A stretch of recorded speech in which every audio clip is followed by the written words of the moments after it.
We are on a mission to save and revitalize independent pharmacy. On the Catalyst Pharmacy podcast, you'll get actionable business advice. Hear stories from industry leaders. And share a laugh or two with us. Fuel your passion for pharmacy. One conversation at a time.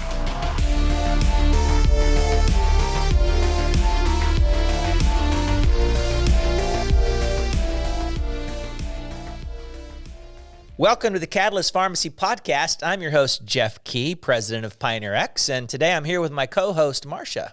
Hi, I'm Marsha Bivins, director of marketing for PioneerRx. Today we are joined by Nicolle McClure. She is the owner and president of GRX Marketing. Nicolle, welcome.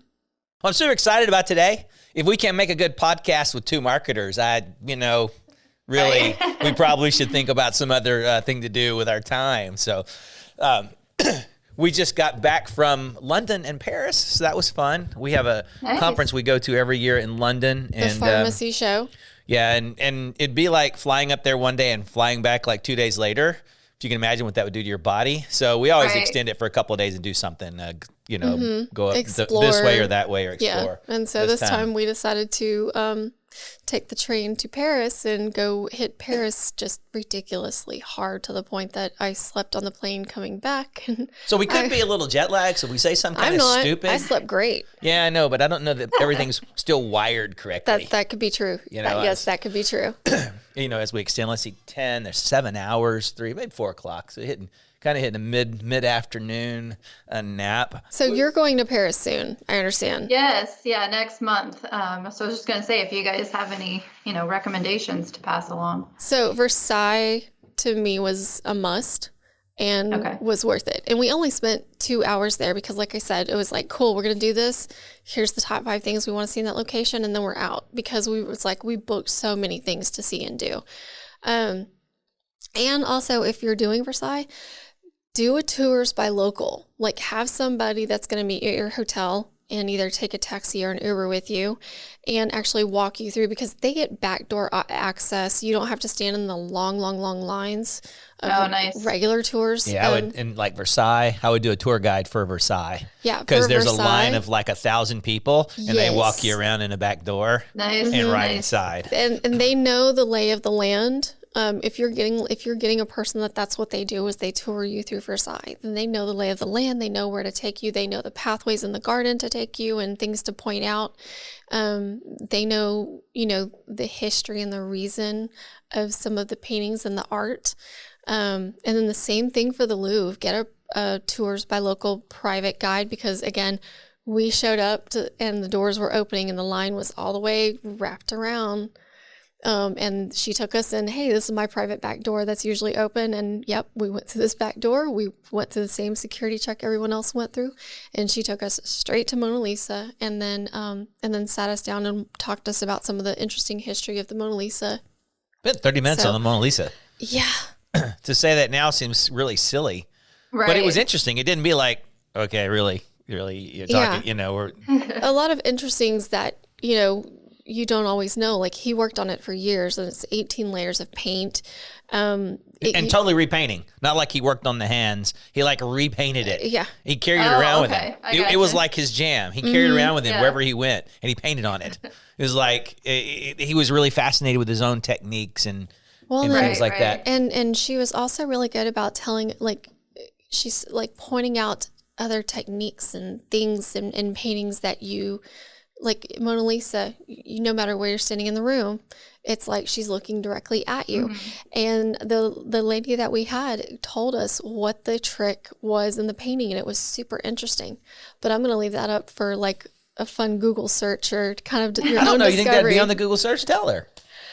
So if you're looking at a painting and the eyes, the way they're positioned, if they're looking up in a top corner, it has to do with the tiny little white that's painted as the reflection next to your, there's always some kind of light that is reflecting. That's like, oh, you're looking up, so there's like a white light up there. There's no white light, no white dot in her eye, so it doesn't matter where you are in the room. It looks like she's looking at you. See, look at me. Yeah. Yeah, you have light off in this right because you're looking this way, Yeah. and the light's over here. It's super interesting. Like they left out a piece of that, but that's cool. I would definitely do a nighttime tour. There's a tour you can do in an old French vehicle called a C2V. Basically, to us, it's a slug bug. Like a slug bug with no top on it. Yeah. And they take you around to show you all the sites lit up at night and hit the Eiffel Tower. The Eiffel Tower at night sparkles for about 5 minutes on the hour. And that's cool to see. So. Yeah, so I read that they're, having an energy crisis over there, so they're turning off a lot of stuff. The The Eiffel Tower is solar. is powered by solar. Okay. I Yeah. heard that, that and like the Louvre, and some of the other ones, they were starting to turn off, but maybe not yet. Yeah. Well, and also They're striking right now, which is like the French pastime. Well, and also like there are certain days that things are closed that we learned. So like Thursdays is like their cleaning and maintenance and restructuring day.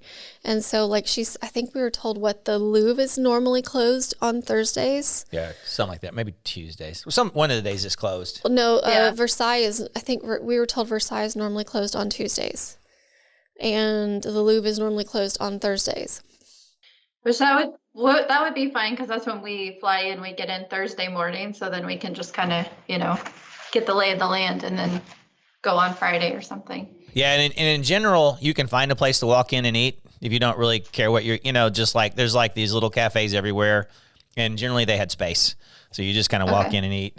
But just keep in mind that like I would eat inside if you don't like The cigarette smokers. smoke, yeah, a lot of smoke. Because Oh, the okay. outside seats, it's basically equivalent to bar food is what you're getting at a lot of these places, because this is where a lot of smoking. This is where they take their cigarette breaks. They sit down, they have their cigarette, they order a drink, and they have their cigarette or two, and then they get up and leave. Like we sat and had dinner outside at one place, and there was like 3 different people flipped on this table. That they sat, they had their cigarette, their drink, they left. And then another person sat down, had their cigarette, their drink, and then they left. And I was like, we're basically eating bar food. We're eating So at it's a a bar. totally different menu then, outside to inside? No, the menu She is was the saying same. eating at a bar because there are people there. A lot of people are coming and just drinking. Yeah. Gotcha. I mean, I wouldn't. Some people had a pretty big menu, and some of the food was decent. Oh, It yeah. wasn't bad. All right, so we're hitting. I had a thing I want to do. We're gonna do just a couple of these. Okay. This is from the UK side. These are UK British slang terms. All right, Oh my so, gosh. So we're gonna Okay. do 3 of these and see what. All right, so I'm gonna give a term and we're gonna see what we think it might mean, and then Hang I'll on. tell you what I'm it going really to, means. one more thing, Paris related. They are all about manners, just like in any other country or language. And so it's like, if you stop, Jeff got corrected. And We were in this museum and I was asking for the toilet. he So- just walks up and goes, toilet. So, and the guy is like, and the guy is toilet, like, and he was like, bonsoir. bonjour, and I was like, Yep. and I thought he was asking me like, what'd you say? No. Or telling me he didn't speak French or And I was English like, or no, whatever. So I he's said, saying hello. and so I said, He wants you to toilet, and he was like, bonjour, and she was like, he's trying to teach you manners. I was like, oh, okay, bonjour, toilet. I should have said bonjour, oui, but Well, and that's something that I'm doing Duolingo learning Spanish. I am too. I'm doing it with French. So I've been doing it with Spanish for the last 4 months because we went to Spain, and I'm like, I don't want to be completely lost here and be like, baño. So I'm still doing it too, loving it. But one of the biggest things that they talk to you about is manners. Always end things with when you ask for something, por favor. yeah, but they did. I don't see that a lot. She was like trying to tell me, even like, most people don't say thank you very much. They say merci, or merci, whatever. Merci.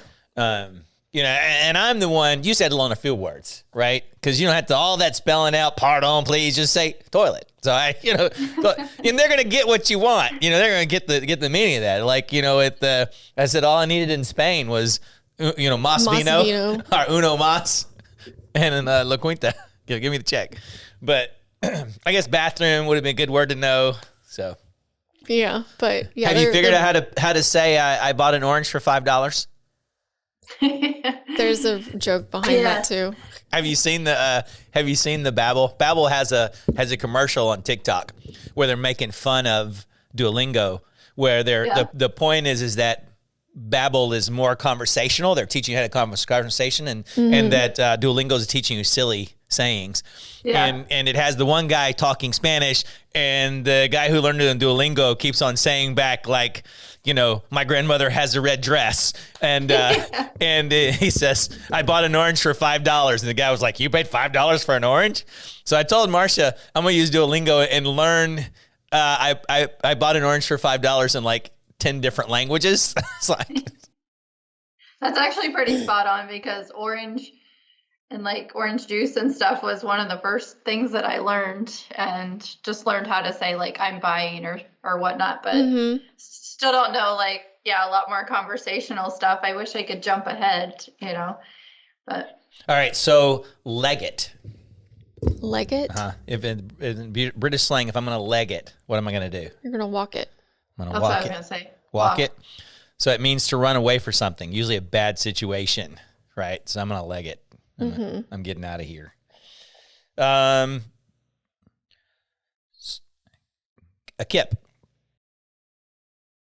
A kip. I'm going to get a kip. In the years of going to London, I've never heard that. Are you sure that's not Scottish? Probably you might say it. It's a snooze or a quick power nap is a kip.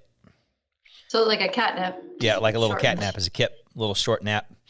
And the last, y'all may know this one, snog.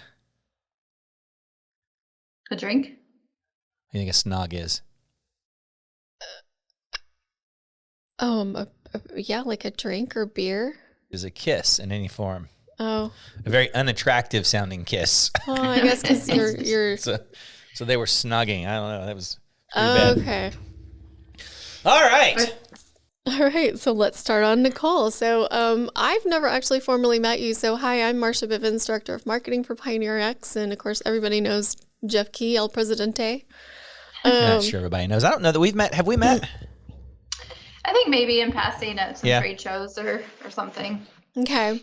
And you've also been on Beyond the Scripts. I saw your name pop up there. And she has her own podcast. Uh-huh.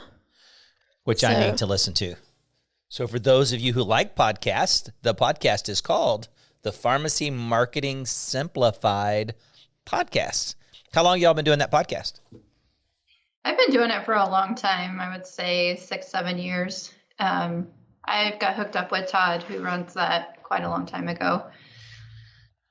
And what kind of content do you cover or talk about on that podcast?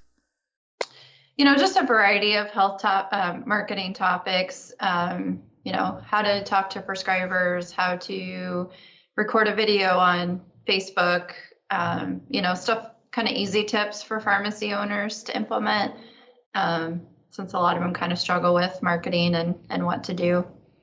Have you ever come across or interacted with Phil's My Pharmacist? I know that it sounds familiar. I don't know that I've talked to him. It's a TikTok. I might have. Actually, now that I say that, I might have seen him at one of the shows this summer. Yeah, he was at McKesson's show. He was at our show. Yeah. So he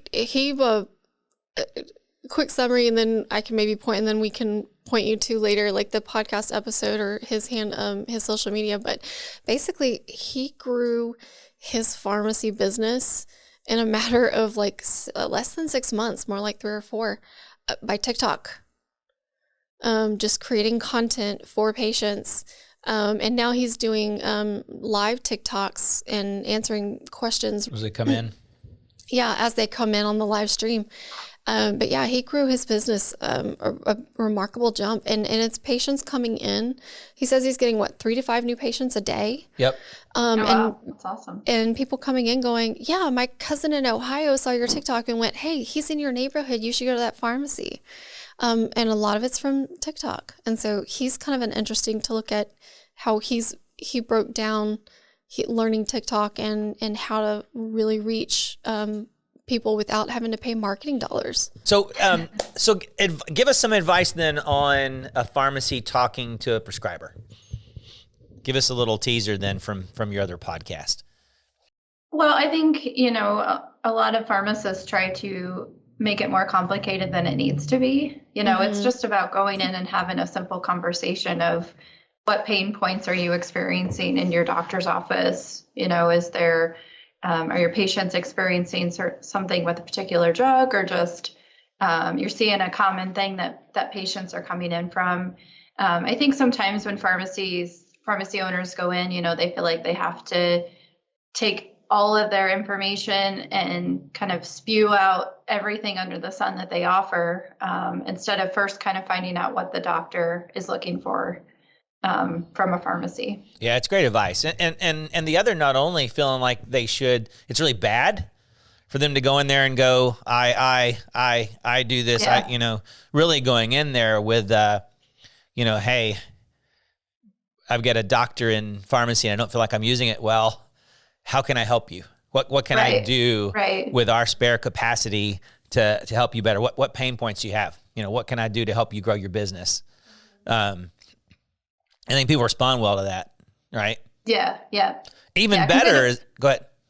I was going to say that, the doctor doesn't feel like you're immediately just trying to push stuff on them. It's wanting to see how you can help them. Yeah. Yeah. And then even if you went away and thought for a while and not really necessarily had to have I've got a this and a this and a this and a this.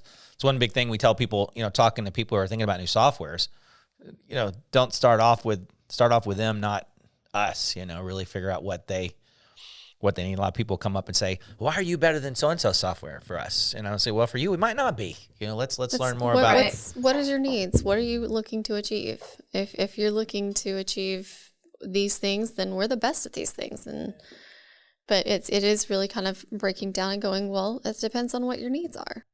Yeah. So how does one get to be the owner and president of GRX Marketing? What's the path that takes one there?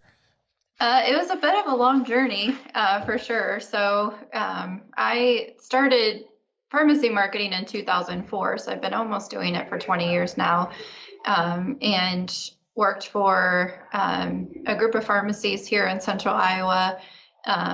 They had 8 locations when I came on board, and really they're kind of just doing their own thing. It was all willy-nilly, and came in and streamlined it, started some new programs.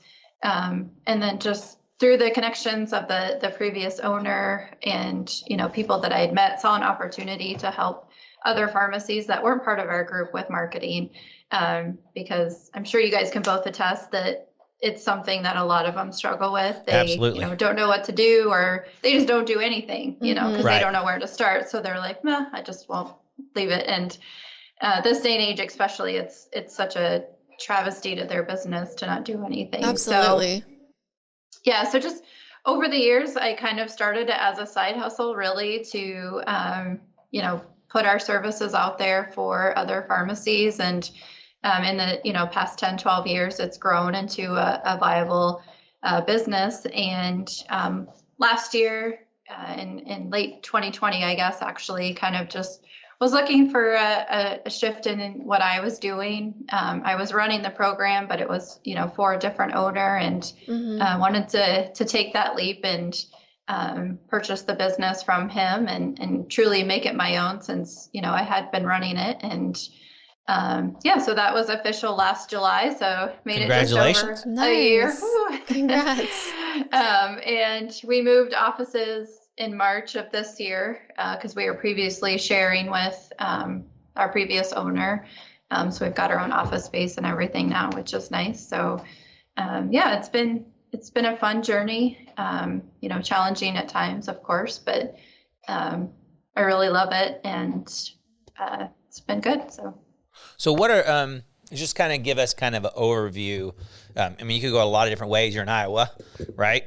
And so customers all over the United States, so are not regional. You're providing services for them. So tell us a little bit about the kind of services that you provide. Yeah, so it's really kind of a comprehensive approach. We do the digital stuff, obviously, so helping with social media, digital marketing, so geofencing, Google search results, things like that, website design. But then also a lot on the consultation side. We'll put strategic marketing plans together for them. So really kind of outlining, things that they can do each month to help grow their pharmacy, things that we can do on our end to help them as well, such as, doing lost patient mailings or help reaching out to prescribers on their behalf. Wow. creating the materials for them. We take a very customized approach. It's not just here's a templated brochure. We're just going to slap your logo on it and that's what you get. My team members, they work one-on-one with the pharmacy owners and, really develop a plan and materials based on what the goals are of that pharmacy but also kind of what their vibe is, right? So, some pharmacies are very like vintage. They want that old timey feel. And, now we're starting to see more contemporary type where they're going away from prescription fills and really focusing on like the high end vitamins right. And CBD and and those type of products. So, definitely able to kind of shift and customize for what the client is looking for.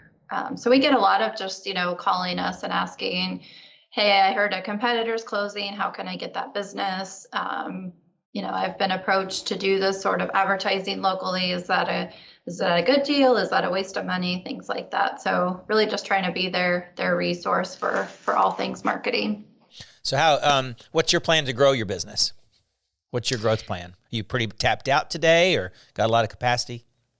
Yeah, we definitely have capacity. One thing that we're doing is offering our services to companies within the pharmacy industry as well.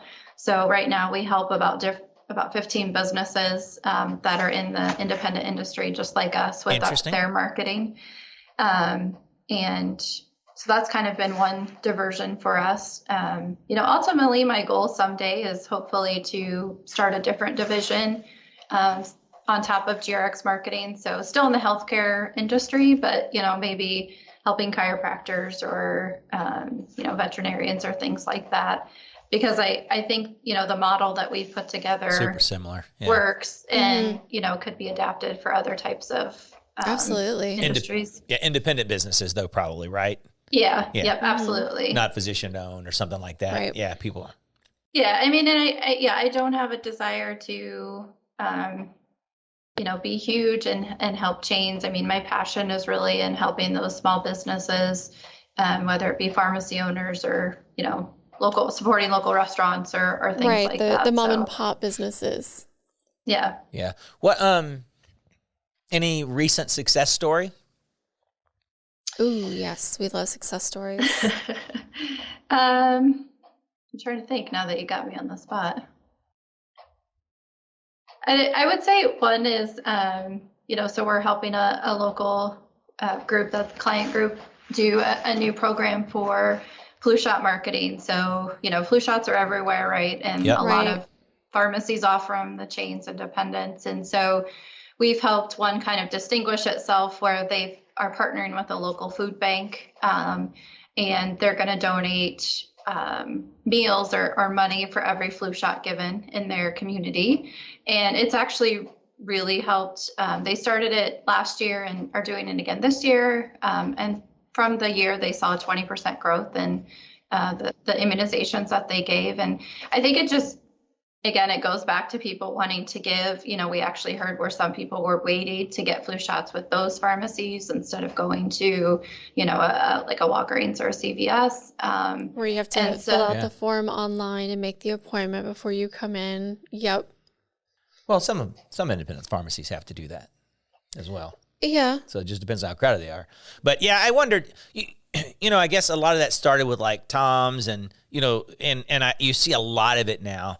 And one of the questions I had wondered, does it still have impact? Hey, buy a pair of glasses and we'll give a pair of glasses to somebody in a poor country, or you buy this and we'll do 2 meals. But that's interesting to say that it seems to be still working.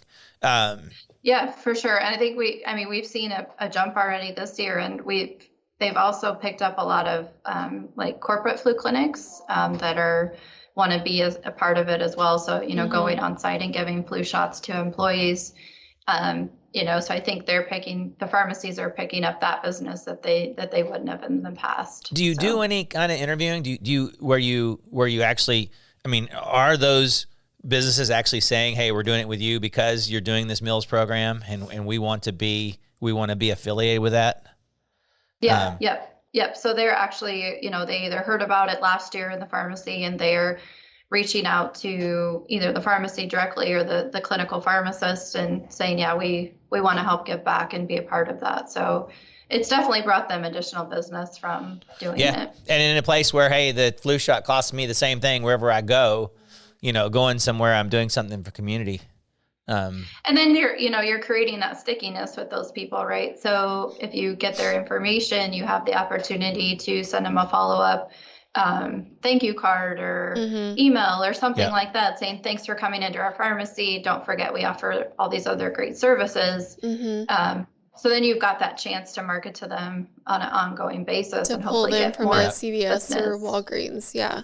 Yeah. Anybody talking to you about OTC hearing aids? A little bit, we haven't heard too much on that right now. Yeah.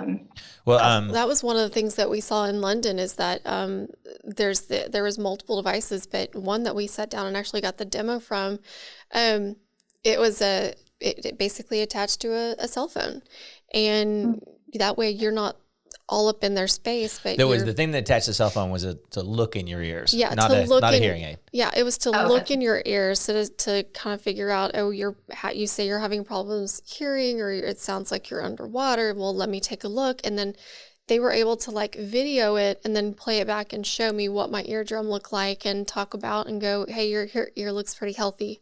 And if that's cool. And the interesting thing. And then be able to, so the interesting thing there was that, yes, this was becoming a big thing for pharmacies over in the UK, is because getting into a practitioner to go, hey, I'm having a problem with my hearing. If it sounds like I'm underwater and it's been sounding like this for several weeks or even a month, it takes 6 months to almost a year. Yeah. The UK is really moving they really took the telehealth and ran with it. Yeah. And really, if you want a short term, I've got a really big problem, you got to go through a telehealth visit first. And what are they going to be to tell you about your ear? So right. You're going to wait 10 months. But so recently in the United States, the FDA's approved OTC hearing aid sales.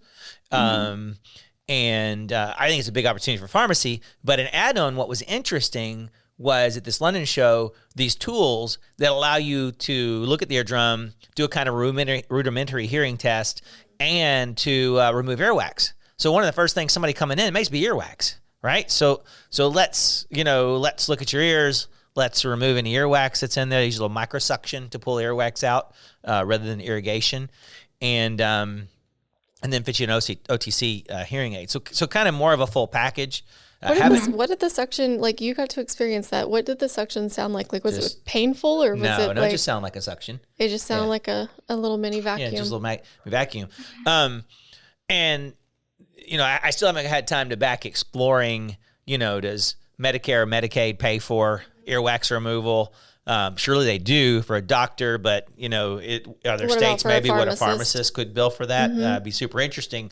Now I've stuck something on top of the OTC's hearing aid that I can bill for. So I think there's a huge opportunity there because a lot of, regular hearing aids are super expensive.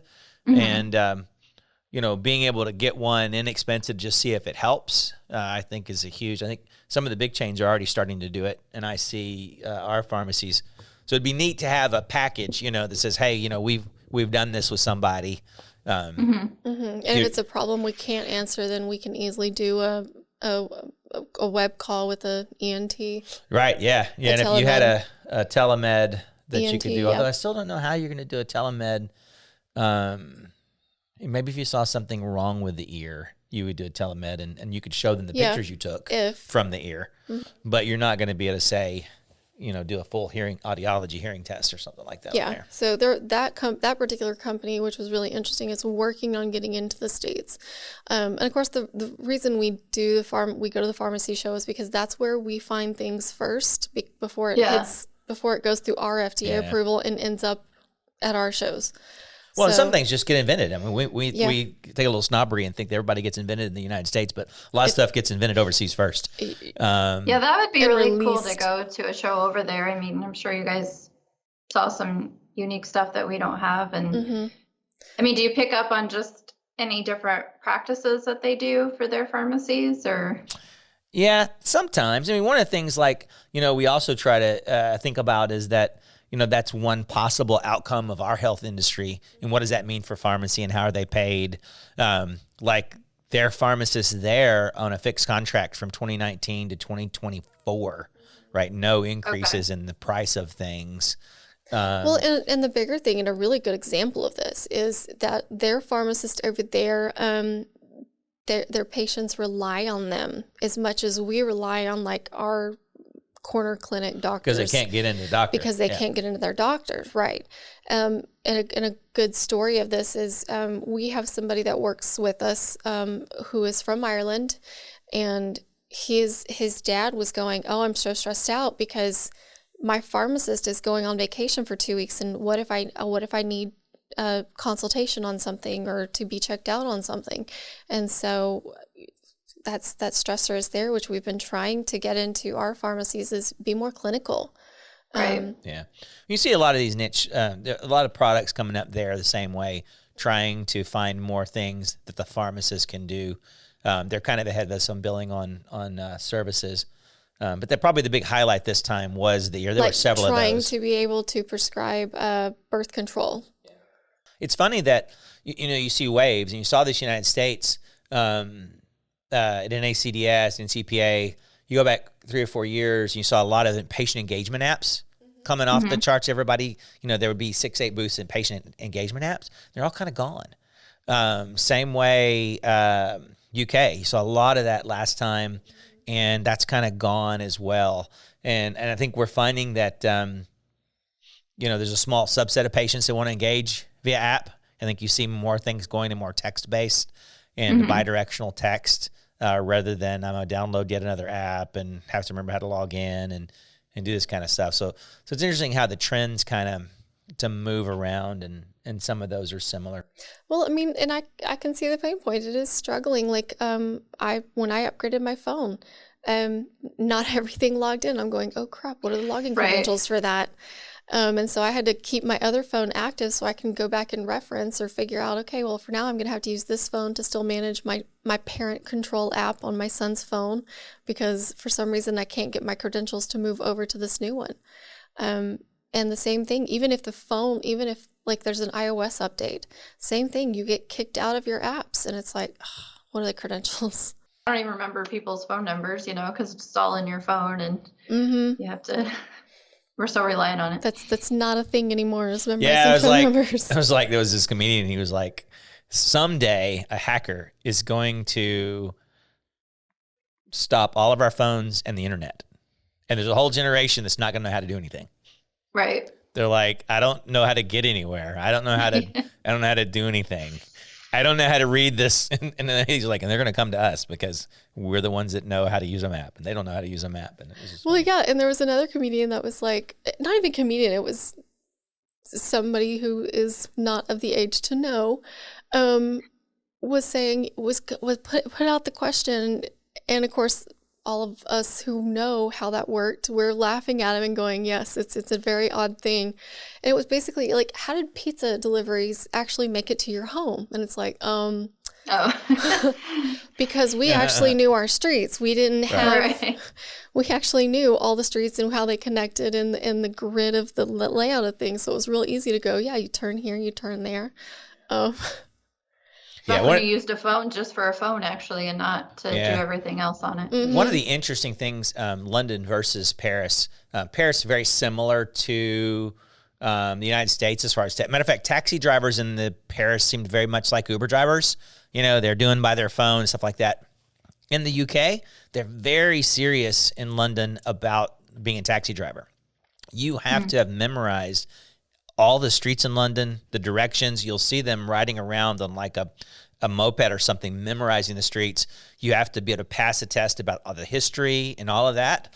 And so you have a very, very professional, almost very regal. All the cabs are the same. This black, special kind of black cab with back seats on it. And they'll know, if you ask them, who was the third wife of Henry VIII, what happened to her, they're going to know, they're supposed to know that thing. I know that, and that's why I hit that, because I pushed your button. But we had some guy who didn't know something, and then she really likes the British history.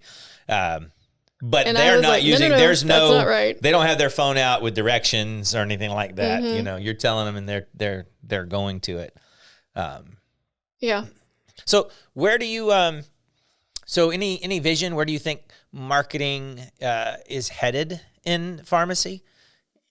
Any kind of, if you had to use your crystal ball and say, what do you think the future is going to come? What's more cutting edge? I mean, I think there's still a lot of growth in social media. I mean, to your point, TikTok is still a brand new thing for a lot of them. We've got, I think, a client or two that's kind of venturing into it, but a whole lot more growth there because videos are very powerful still, you know, for explaining services or just, you know, having that one-on-one interaction, making the pharmacy seem more personable.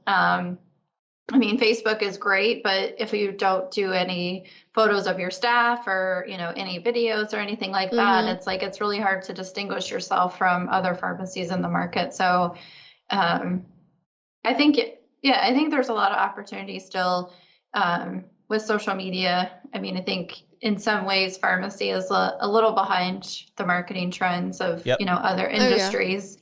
I mean, I remember when I first started, a lot of them didn't even have Facebook pages, right? You know, or we didn't even use it for business purposes. And that's changed tenfold now, but. Well, and another other kind of, this is actually a really good idea that came from a pharmacist, she's not even a pharmacist, she's the lead technician. So shout out to Serena. Her tip, well, it wasn't even a tip, it's just something she started doing in the pharmacy, and the patients loved it because they felt like they were actually engaging with that person. So they use the Rx Local app, but inside they took their Bitmoji off their phone and emailed it to themselves and then attached it to their profile. So when they message you within the Rx Local app, their Bitmoji pops up instead of just a bubble with their initials in it. Oh, nice. And I thought that was a really fun tip because Serena is known by her purple hair. And so when they see the Bitmoji with the purple hair, they walk in, they're like, Serena.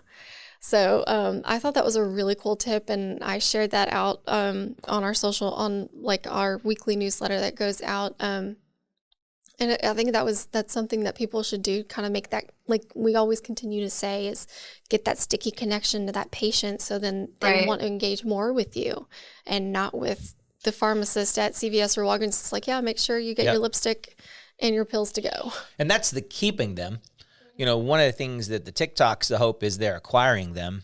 You know, how do you acquire the new, the new, and maybe how you leverage the existing. You know, maybe you could use questions from some of your existing customers. So had a customer this week asked me blank, you know, and talk about that on TikTok. And here's the answer, you know, kind of, you know, trying to generate your content.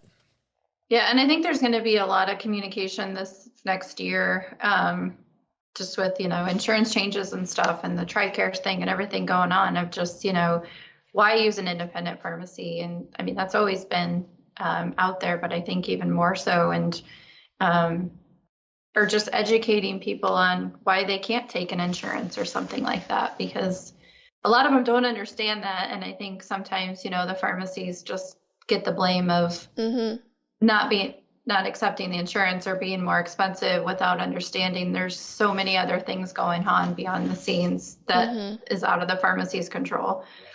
Or if they don't have insurance, and having the ability to go, hey, I can help you get set up on an insurance that's going to help pay for your meds. That's not going to cost you an arm and a leg. Yeah. And we're also seeing a lot more clients just try to go to like a cash only type model, you know, where it's just, here's our prescriptions at a cash price and not even messing with. And you can help them with their models, because there's some interesting, more gym type models out there that are, you know, it's hard just to cash on a $2 amoxicillin. So, you know, so more of a membership type, you know, here's your membership. It gets these are membership levels where we're doing other things, trying to sell the services. There's a lot of that going on. So a little twist on your marketing lane here. So kind of what I hear you saying is that if I'm going to be successful in business today, let's say pharmacy today, has a lot to do with my ability to, I hate to say personality, but my ability to engage others. Right? I think that's fair, yeah. Yeah. So whether I'm engaging them on TikTok or engaging them in person or engaging them in the doctors, and that's not only the what, there's some how in there, right? So do you offer, wouldn't it be cool to offer some classes on just, I don't know, being more out, talking more with people or engaging how to, Here's how to be an extrovert. I said how to be an extrovert, but really, I don't know if that's positive attitude or that's more, never split the difference, kind of like how to interact with people. But there's some, whether that's leadership, kind of a leadership class, but you've got to think that there's some class or exercises even. Yeah. I was a consultant out of college and we had consulting exercises, how to listen, how to reflect back, to make sure that we had understanding and things like that. So I think if you've decided that for marketing that they have to do that, then I think part of marketing is helping them improve their ability to engage with others as a person, right? Yeah, absolutely. You need to develop in your pharmacy a personality. What's the personality of your pharmacy that's attractive? And how do you develop and extend that on social media? It's not enough to post that it's National Pizza Day, right? And just tell them it's National Pizza Day. Come to our pharmacy and have a slice of pizza. Although there's some personality in that if there's fun and you see all your staff eating a piece of pizza, right? It's okay. So those type of social media engagements is making your pharmacy welcoming. Like, hey, we care about our staff. We celebrate. We're a family. Come join our family and be a patient here. So, be International Pizza Day.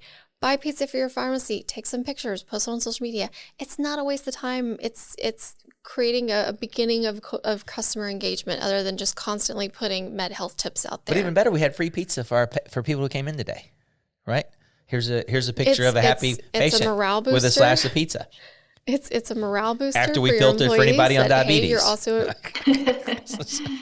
this is the gluten-free pizza. This is the no sugar pizza. This is the lactose intolerant. This is the lactose intolerance pizza. And for our vegetarians, so basically just some bread and sauce. Yeah, yes, vegetarians and yeah.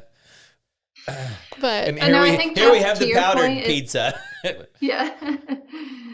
I was just going to say, to your point, it's something we're actually exploring and looking at doing for next year. If we can, put together like a series of webinars or just, kind of focus groups, different groups for our clients to get together and giving them some tips like that. Or maybe it's more like a peer-to-peer thing where a client jumps on and is like, well, I did this and it was successful. And I love that. You guys try that, because they really look to each other, they do. To get ideas and, what have you done that's been successful?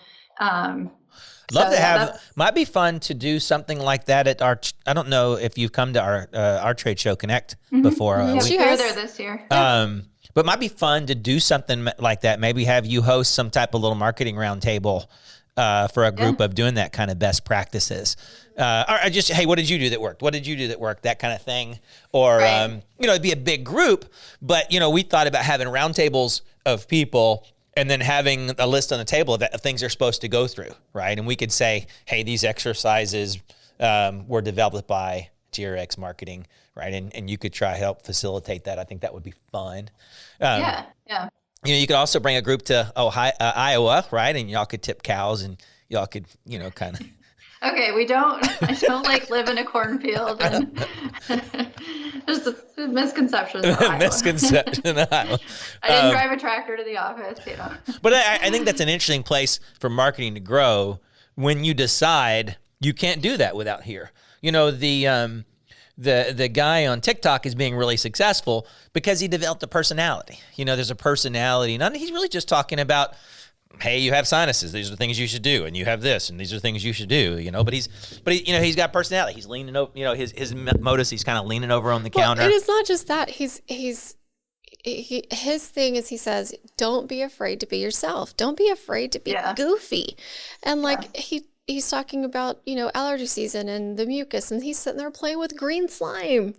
And it's like, that's kind of fun, and he doesn't have a problem. They think they have to make it super, professional. And Right. it can come almost looking out like a commercial. And it's like, no, just, record it, be off the cuff. It's okay if you mess up. It shows your personality.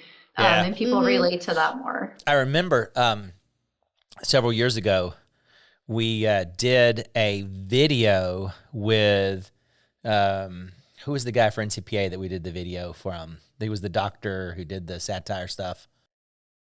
Oh, God, you had to ask me that. Z-Man. The Z-Dog. Z-Dog, so yes. we were filming. We had sponsored this for him for NCPA. We were filming this kind of funny video, and we were doing it. He's out of Las Vegas, so we found a pharmacy to do that in Las Vegas. And they were like, to do filming in, and prior to us doing it, they were like, "Oh no, we saw his videos and he's funny, and that's not us. We don't want to do this, right? Yeah. That's not professional. We want to be professional. So we found somebody else to do some shots out of, and we did the other part of the video in the studio. But I think those people are missing it today. That doesn't. You have to be, they're looking for independent pharmacy for personality and personal, not this. And you hate to say not being professional. You want to be professional, but you don't want to be like CVS or Walgreens and come get your medications and then go on your merry way. Well, you don't feel like you're going to the library and checking out a book. Yeah. You want to feel like that, that this is somebody who cares and stuff like that. And I think there's training for that. There's a whole piece of that. And I think that's marketing. I think that's sure. I think that's marketing yourself, and so that hey, there it is. That's the hey, this is our marketing yourself series kind of. That's what you talk about. You talk about what to talk to doctors. What and that kind what of thing. is what are your top 5 favorite marketing books? Well, I'm reading Make It Stick is my favorite book, which it kind of just or Made to Stick, I think. Again, it talks about the stickiness and. It kind of talks about different brands and how they came to be, like Harley Davidson and, Kleenex, and where that's actually a brand name, not, but it's just such a common name now. That and if you don't say tissue, yeah. Yeah. And just how, Harley Davidson actually really didn't do any advertising to start. It just was all word of mouth. And they had such that loyal following. To grow their brand. And, I think there's some things kind of back to what we were just talking about that pharmacies can take from that is creating that stickiness and keeping people, to the pharmacy. I'm reading one right now on just like leadership and with Enneagram numbers. I don't know if you guys know those at all, but, just everybody has a number kind of based on what your personality and the way you are is, I guess. And so just working with different people and which I think can translate over to our clients, of maybe here's how we tweak the message a little bit for somebody that's very type A personality, likes to see things in black and white and whatnot. And here's somebody that is a little bit more outgoing, but maybe just needs help getting started. So I think the best book, and it's my favorite, is and it talks basically about what we've been talking about the last 5 minutes is, how do you get out there and make yourself kind of, and it's anyways, the book is Purple Cow. It talks about how to be remarkable. Yeah. I think and that's what 15-year-old book. I think it's still it's still carries. It's not condescending. It is it's transcending. It's still. I don't think it'll ever it's still get relevant. That whole concept. I don't see that one ever being irrelevant. It's constantly on point because it's all word of mouth. Today really the most of it is word of mouth. And even getting somebody to, it's just even getting somebody to read your interruption it's got to stand. It's got to stand out, and how it stands out and that kind of stuff. But to get the word of mouth though, you have to start somewhere to get people to talk about you. So you see how she plugged the whole cow thing in there? Did you see that? Yeah. I know. I didn't. Was there purple cow in Iowa? No. And we had the same thing. We started off in Shreveport, Louisiana. We'd have, as we spread, people from Connecticut and stuff are like, do they have computers in Louisiana? We're like, Yeah, right. So, but okay, so you're in Iowa. You obviously not in a cornfield, not driving a tractor to work, as Jeff has pulled out of you. So, married, obviously. Why is that obvious? Because I already saw a ring on the finger that she was waving around while she was talking. You got I talk with my hands a lot. She's like a CIA I'm a agent. hand She's talker. like got this radar thing. I'm super observant. So she's That's obviously good married. at marketing. You got to be observant. You That's do. right. All right, go ahead with your questions. Wow, I was sorry to interrupt. So married, children. How long have y'all been married? What's the story? Like, y'all meet in college? I mean, what does he do? We just celebrated our 14-year anniversary. We Congrats. met through mutual friends. Actually, we were both on sand volleyball teams, different teams, and we came together and played, and it's kind of how it all started. He looked like that scene from Top Gun. Is that he's on? Yeah, not quite. No. We'll cut that for her. I'll be like, no, that's fair. He'll be like, no, that's fair. So what does he do? He works for an insurance company. He's in sales, so Nice. That's a jam. Y'all have some stuff to talk about there. yeah, for sure. He gives me good ideas on, selling our services, and I help them. He works for a local independent insurance agency, and so I give some marketing tips and stuff to them as well. So it's a nice back and forth. Do we have any? And we have kids. We have one kid, a son, and 2 fur babies, 2 cats. How old is your son? He's almost 20. So What? Oh, wow.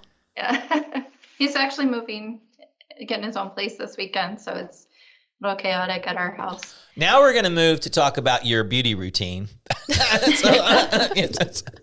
Cycling. Yeah, but 20-year-old. Wow. Congratulations. Yeah. I guess that's- Congrats.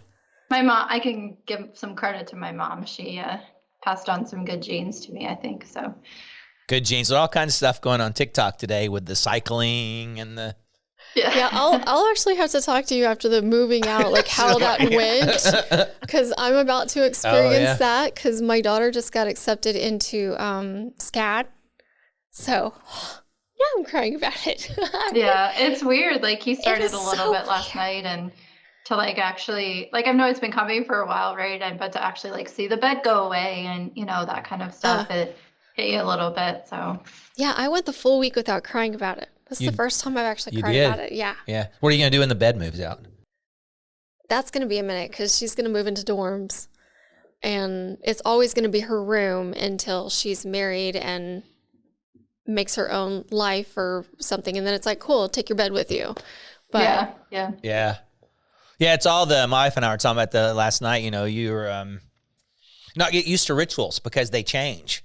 Whether that's your holiday rituals, I think this is the first year, our son's moved away, may not be home for Christmas, okay, maybe later, maybe before, daughter's going through classes called Merge. They're thinking about getting married. And at some point they'll have their own family, and go in different places and stuff. And just how it's interesting how, you get to things that you like and get comfortable in patterns. yeah, and I mean, they change. things always change. And it's just, it is nice to sit back and reminisce on things that used to be or used to do, but yes, he loves to sing. But it's like, I look back on my childhood customs and it's like, that's not a thing for me because it's all about my kids right now.